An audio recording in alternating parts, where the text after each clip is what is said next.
حضور سے کہا کسی نے جا کر کے صاحب تو یہ کہہ رہے ہیں الیوم یوم الملحمہ، الیوم یوم الملحمہ. حضور نے فرمایا نہیں، ان سے کہو جا کر الیوم یوم المرحمہ، الیوم یوم البرحمہ، آج رحمت کا دن ہے، آج تو میں ان سب کو معاف کروں گا. لا تثریب علیکم اليوم، میں تم سے وہی بات کہہ رہا ہوں جو میرے بھائی یوسف نے کہی تھی اپنے بھائیوں سے، اذهبوا فانتم الطلقاء، جاؤ تم سب کے سب آزاد. وہ ملحمہ ہے جس کو کہ حضور نے حضرت معاذ بن جبل رضی اللہ تعالیٰ عنہ کی روایت ہے، اس میں سے جو ابو داؤد میں روایت آئی ہے اس میں الملحمۃ العظمی، عظمی مؤنث ہے اعظم کا. آپ کہتے ہیں جنگ عظیم اول، جنگ عظیم دوم، عظیم کا باپ ہو گیا اعظم، سب سے بڑا، اور اس کا مؤنث ہے سب سے بڑی، عظمی. الملحمۃ العظمی، سب سے بڑی لڑائی. میرے نزدیک یہ وار کے معنی میں نہیں ہے، بیٹل کے معنی میں. انگریزی میں یہ دو لفظ علیحدہ ہیں، وار، بیٹل. وار سالوں کو محیط ہوتی ہے، بیٹل کسی ایک خاص جگہ پر جو لڑائی ہوتی ہے اس کو کہتے ہیں. حضور کے اور قریش کے درمیان 6 سالہ وار تھی، جنگ تھی. لیکن battles, battle of Uhud, battle of Badr, یہ بیٹلز تھی، لڑائیاں تھی. تو عظیم ترین جنگ شاید اس اعتبار سے نہ ہو جیسے کہ ورلڈ وار 1 اور ورلڈ وار 2، یعنی اس کی وسعت کا اتنا معاملہ نہیں اور طوالت کا نہیں، لیکن جو لڑائی جو ہے بیٹل ہونی ہے، جس کو کہ یہ لوگ، یا چونکہ میں نے کہا تھا شروع میں کہ سرما ہے میری آنکھ کا خاک حجاز و حول قدس.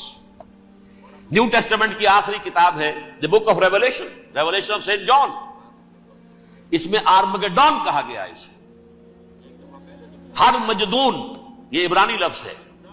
ہر کہتے ہیں اونچی جگہ کو، سطح مرتفع. مجدون میگیڈو، میگیڈو ایک وادی ہے، مرتفع، وادی مرتفع.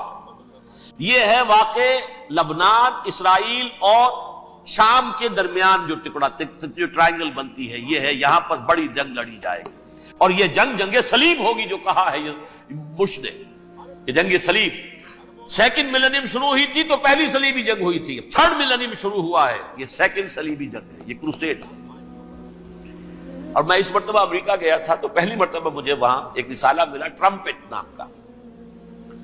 یہ امریکہ کے جو بہت ایکسٹریمسٹ قسم کے پروٹیسٹنٹس ہیں، یہ ان کا رسالہ ہے. اور ان کے بارے میں اب کہا جا رہا ہے وہ کرسچین زائنسٹ ہیں. آپ شاید پہلی مرتبہ یہ لفظ سن رہے ہو. زائنسٹ تو ہم سمجھتے ہیں یہودیوں کو، کرسچین زائنسٹ وہ ہیں جو ہیں تو عیسائی پروٹیسٹنٹس ہیں، لیکن اسرائیل کے وہ حمایتی یہودیوں سے بڑھ کر ہیں. یہ میری کسی پہلی تقریر میں شاید بہت سے حضرات کو یاد آ جائے، میں نے کہا تھا 4 سال پہلے ہمارا تنظیم اسلامی کا ایک کنونشن ہوا تھا ہوسٹن میں، امریکہ کا جنوبی علاقے کا شہر ہے. ایک سیشن اس میں ہم نے رکھا تھا انٹرفیتھ. ایک عیسائی کو بلایا تھا، ایک یہودی بہت بڑا وہاں کا عالم ہے اس کو بلایا تھا.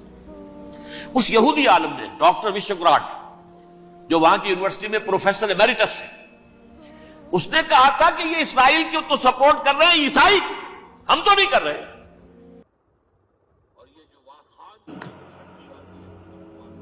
وہ نماز پر یقین رکھتے ہیں، روزے پر رکھتے ہیں، زکوٰۃ کو بھی جو بھی اللہ تعالیٰ جس کو توفیق دیتا ہے، حج کرتے ہیں، عمرے کرتے ہیں، یہ ہے سب.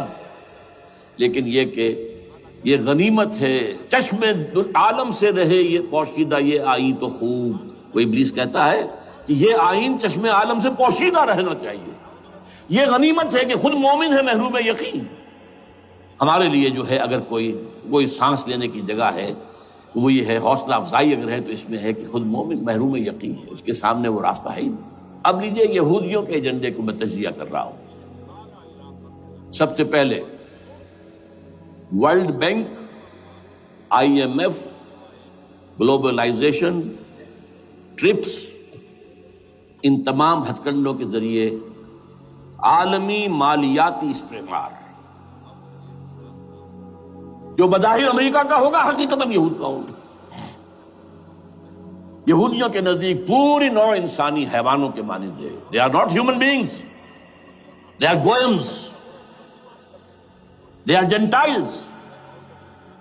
یہ انسانی شکل میں حیوان ہیں، اور جیسے حیوانوں کو ایکسپلائٹ کرنا، استعمال کرنا انسانوں کا حق ہے.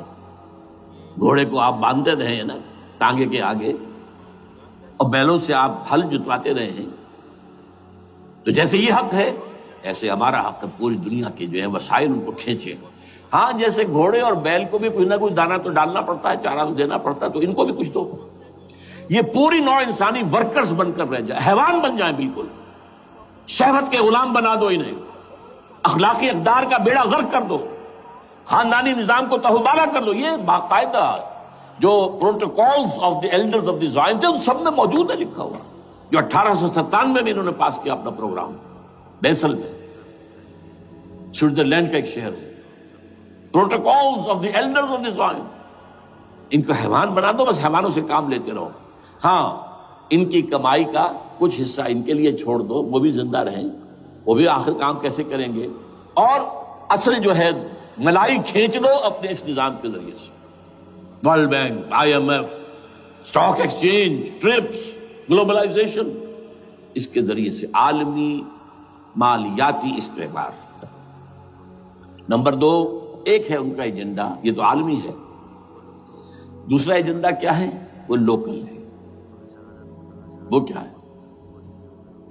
گریٹر اسرائیل کا قیام, جس میں مصر کا سارا زرخیز علاقہ شامل ہوگا, جو ڈیلٹا کا علاقہ کہلاتا ہے اس کا, جہاں کے اس وقت کے بادشاہ نے, حضرت یوسف علیہ السلام کے زمانے کے بادشاہ نے, وہ فرعونہ کے خاندان میں سے نہیں تھا, وہ عرب تھا. عربوں ہی سے کسی وقت کوئی قوم آئی تھی جو کہ مصر پر قابض ہو گئی تھی. اس نے حضرت یوسف